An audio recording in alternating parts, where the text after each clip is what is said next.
திமுக செயலாளர் பொறுப்பில் இருந்து அமைச்சர் செஞ்சி மஸ்தான் நீக்கம்.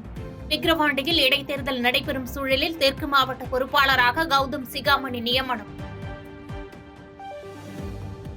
ஜூன் 24ஆம் தேதிக்கு பதிலாக ஜூன் 20ஆம் தேதியே சட்டப்பேரவை கூட்டம் தொடக்கம். விக்கிரவாண்டி இடைத்தேர்தலை முன்னிட்டு மாற்றம்.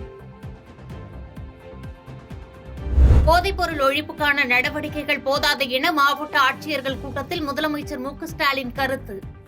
முற்றிலுமாக ஒழிக்க நடவடிக்கைகளை தீவிரப்படுத்துமாறு அறிவுறுத்தல்.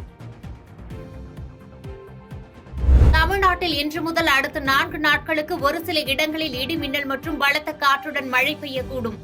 வானிலை ஆய்வு மையம் தகவல். கோதையாற்றில் வெள்ளம் பெருக்கெடுத்து ஓடுவதால் திருப்பரப்பு அருவியில் ஆர்ப்பரித்து கொட்டும் தண்ணீர்.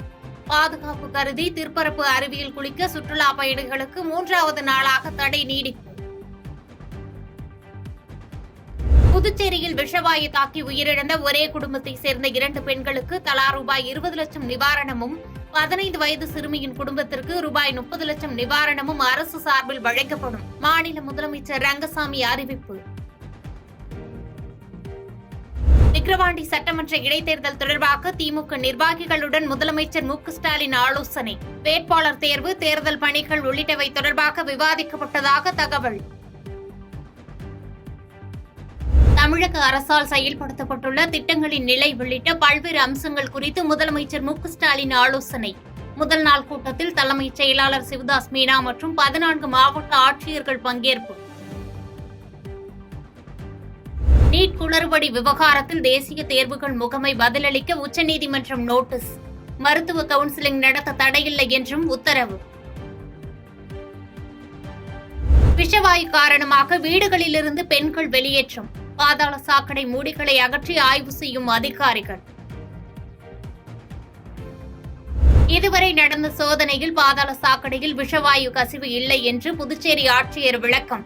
வீட்டிற்குள் என்ன நடந்தது என்பதை பற்றி விசாரணை நடைபெறுவதாகவும் பதில். மத்திய தகவல் மற்றும் ஒலிபரப்புத்துறை இணை அமைச்சராக பொறுப்பேற்றுக் கொண்டார் எல் முருகன். சுற்றுலாத்துறை இணை அமைச்சராக பொறுப்பேற்றார் நடிகர் சுரேஷ் கோபி. மத்திய நிதியமைச்சர் நிர்மலா சீதாராமன் இந்த முறையாவது மரியாதையுடன் மக்கள் நலனுக்காக செயல்பட வேண்டும். மத்திய சென்னை நாடாளுமன்ற உறுப்பினர் தயாநிதி மாறன் பேட்டி.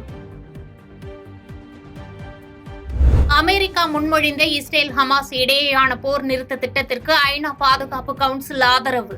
ஒத்துழைக்க தயார் என ஹமாஸ் அறிவிப்பு. T20 உலகக்கோப்பை தொடரில் வெற்றி கணக்கை தொடங்குமா பாகிஸ்தான்? கனடா அணிவுடன் இன்று பல பரீட்சை. பாதகம் செய்பவரை கண்டால் நாம் பயங்கொள்ளலாகாது பாப்பா.